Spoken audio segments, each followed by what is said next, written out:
लड्डू मांगने वाली चुड़ैल। रात को हर किसी के दरवाजे पर एक दस्तक होती। लोग अब इस दस्तक से डरने लगे थे और डर के मारे कोई आवाज सुनकर भी अपना दरवाजा नहीं खोलता था और ना ही उठकर देखने भी जाता कि कौन दरवाजा खटखटा रहा है। हर रोज आधी रात को हर घर की दस्तक पर एक ही आवाज आती, लड्डू दे दो, लड्डू दे दो, भूख लगी है, लड्डू दे दो। अरे राघव, ये रोज रोज कौन है इस इलाके में जिसे आधी रात में ही लड्डू खाने की भूख लगती है? साधु संत भिखारी सब दिन में मांगने आते हैं, पर तुम्हारे इलाके में पहला भिखारी देख रही हूँ जो रात को मांगने आता है और रोज एक ही चीज मांगता है। और मैं इतने दिनों से देख रही हूँ, ना ही तुम उठकर उसे कुछ देने जाते हो और ना ही कोई और। ऐसा क्यों? अरे वो कोई भिखारी या संत नहीं है जिसे आधी रात को भूख लगती है। वो कोई चुड़ैल या पिशाचनी है, तभी आधी रात को मांगने आती है। कोई आम इंसान होती तो दिन के समय आएगी ना। इतनी अकल नहीं है तुम्हारे पास। अरे चुड़ैल होती तो वो लड्डू क्यों मांगती? कभी सुना है किसी चुड़ैल भूत या पिशाच के बारे में कि उसे लड्डू पसंद हो? वो खौफनाक ताकत तो खून और मांस के भूखे होते हैं, ना कि लड्डू पेड़े के। इन दोनों की ऐसी ही बहस चलती रही। बात ये थी कि राघव इस मोहल्ले में सालों से रह रहा था, पर सोनी की शादी राघव से कुछ ही दिनों पहले हुई थी और वो इस मोहल्ले में नई थी, तो उसे पता नहीं था कि यहाँ चुड़ैल का रात को लड्डू मांगना आम बात थी लोगों के लिए। पर डर के मारे सब लोग सिर्फ सुनते ही थे। किसी ने उठकर कभी देखने की हिम्मत नहीं की कि लड्डू मांगने वाली चुड़ैल देखने में कैसी है। फिर अगली रात, लड्डू दे दो, भूख लगी है, लड्डू दे दो। कोई जवाब न मिलने पर वो एक दरवाजे से दूसरे दरवाजे गई और फिर से वही दोहराने लगी, लड्डू दे दो, भूख लगी है, लड्डू दे दो। फिर एक एक करके वो सारे घरों के दरवाजों पर जाती है और एक ही चीज दोहराती। हर रात वो बिना लड्डू के ही वापस आ जाती, पर फिर भी पता नहीं क्यों उसने ये नियम बनाया हुआ था। एक दिन सोनी सोचती है, क्यों ना आज मैं सोने से पहले लड्डू दरवाजे पर रख दूं। बेचारी कोई हर रात लड्डू मांगती है, पर कोई उसे देता नहीं है। क्या पता लड्डू खाकर वो मांगना बंद कर दे। पर राघव को बोलूंगी तो वो नहीं मानेंगे। किसी बहाने से बोलती हूँ। फिर सोनी राघव को फोन करती है, सुनो राघव, आज आते समय रात को लड्डू लेते आना। मेरा बहुत मन है लड्डू खाने का। नहीं, सिर्फ लड्डू ले आना। फिर रात को सोनी सोने से पहले चुपचाप घर के बाहर लड्डू रख देती है और रोज की तरह सब खा पी कर सो जाते हैं। फिर लड्डू दे दो, भूख लगी है, लड्डू दे दो। अरे आज ये लड्डू किसने रखे? किसका घर है ये? चलो, कोई अच्छा इंसान लगता है। चलो, आज की खोज यहीं खत्म हुई। चुड़ैल आधा लड्डू खा लेती है और आधा वहीं रखा छोड़ देती है। फिर सुबह सोनी दरवाजा खोलती है तो देखती है, अरे ये आधा लड्डू यहीं छोड़ गई वो मांगने वाली। लगता है भले घर की है कोई, जितनी इच्छा होगी खा लिया उतना बेचारी ने। इससे पहले कि राघव देखे, मैं इसे यहाँ से हटा देती हूँ। पर तुरंत ही राघव भी बाहर आ जाता है। अरे सोनी, तुम सुबह सुबह बाहर खड़े होके क्या कर रही हो? तुम्हें तो सबसे पहले चाय पीनी होती है ना। कुछ नहीं, बस यूं ही सोचा आज ताजी हवा खा लूं फिर चाय पीऊं। अच्छा तुम नहा लो, मैं चाय बनाने जाती हूँ। और नजरें चुराते हुए सोनी रसोई में चली जाती है। फिर दिन में कल पहली बार सुकून की नींद आई मुझे। उस चुड़ैल ने दस्तक जो नहीं दी कल रात, वरना उसकी आवाज सुनते सुनते और खरखराहट से रोज नींद खराब होती है। पर मेरे घर दस्तक हुई थी रात को, तेरे घर कैसे नहीं हुई? हो सकता है उसे मनचाही चीज मिल गई हो या फिर उसका मन बदल गया हो, इसलिए बीच से ही चली गई। जो भी है, सुकून भरी रात निकली कल की। सोनी फिर रात को एक लड्डू दरवाजे पर रख कर सो जाती है और रात को चुड़ैल रोज की तरह आती है, पर लड्डू दिखते ही आधा खाकर आधा वहीं रख कर चली जाती है और वो आधा लड्डू सोनी खा जाती है सुबह राघव की डांट से बचने के लिए। अरे आजकल लड्डू वाली चुड़ैल नहीं आ रही, क्या चक्कर है? कहीं मरवड़ तो नहीं गई? तभी रेखू भागे भागे आती है। अरे बहनों, तुमने सुना दूसरे मोहल्ले में भी आजकल लड्डू मांगने वाली चुड़ैल का खौफ चल रहा है।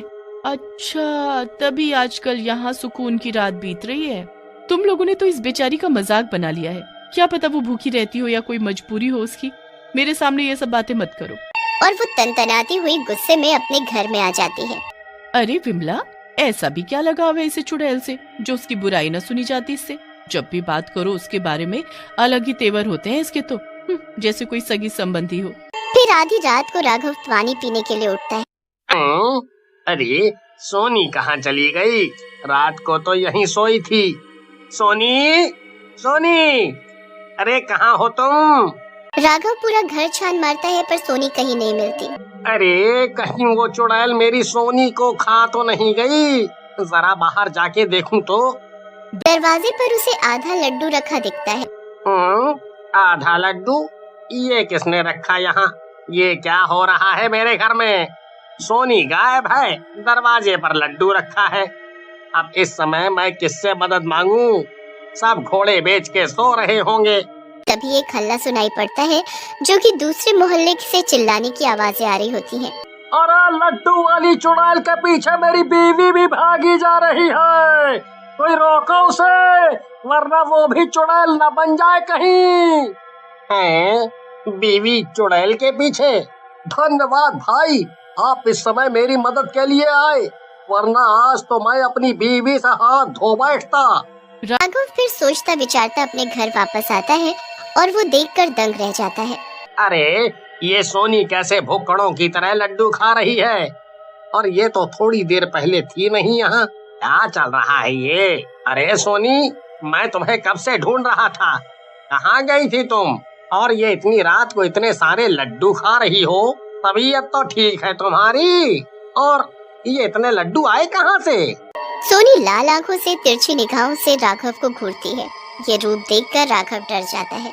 वो चुपचाप जाकर बिस्तर पर लेट जाता है। फिर सुबह अरे भाई सुना, अगले मोहल्ले की खबर आई है कि उनकी बीवियां लड्डू वाली चुड़ैल के पीछे जाती हैं और अपना आपा खो देती हैं। कितनों की तो बीवी वापस मिली ही नहीं। जिन्होंने आवाज लगा के रोक लिया तो रोक लिया, वरना बीवी गायब। ऐसे कैसे हो सकता है? हमारे मोहल्ले में भी तो चुड़ैल कब से लड्डू मांग रही है, पर यहाँ तो ऐसा नहीं हुआ कभी। ओहो, क्योंकि हम लड्डू देते नहीं ना। उस मोहल्ले में उनकी बीवी बाहर चुड़ैल के मांगने पर लड्डू देने चली जाती थी और फिर ये सब होने लगा। फिर रात को अरे सोनी सुनो, मुझे सुबह जल्दी ऑफिस जाना है, तो कल जल्दी उठ जाना, नाश्ता बना देना। ठीक है। फिर वो दोनों सो जाते हैं। आधी रात को राघव जब उठता है तो फिर सोनी को गायब पाता है। राघव सोनी को पूरे घर में आवाज देते हुए ढूंढता है पर सोनी कहीं नहीं मिलती। राघव घर के बाहर देखने जाता है तो देखता है कि दरवाजा खुला है। अरे आज ये दरवाजा कैसे खुला रह गया? रोज तो मैं खुद बंद करके सोता हूँ, लगता है जल्दी में खुला छोड़ दिया मैंने कल रात। तभी उसकी नजर वहीं पर रखे आधे लड्डू पर पड़ती है। राघव उसी समय गलियों में सोनी को ढूंढने लगता है। वो यहाँ वहाँ सोनी को हर जगह ढूंढता रहता है पर वो नहीं मिलती। राघव टेंशन में घर आता है तो देखकर दंग रह जाता है। अरे सोनी, ये तो घर पे ही है, पर मैंने तो पूरे घर में देखा था, तब तो कहीं नहीं मिली। पर ये कर क्या रही है? सोनी फिर से ढेरों लड्डू खा रही होती है, वो भी भुक्खड़ों की तरह, जैसे कभी उसने लड्डू देखे ही ना हो। राघव को ये सब बहुत अजीब लगता है। सोनी बस उसे गुस्से की निगाहों से देखती है और फिर लड्डू खाने लगती है।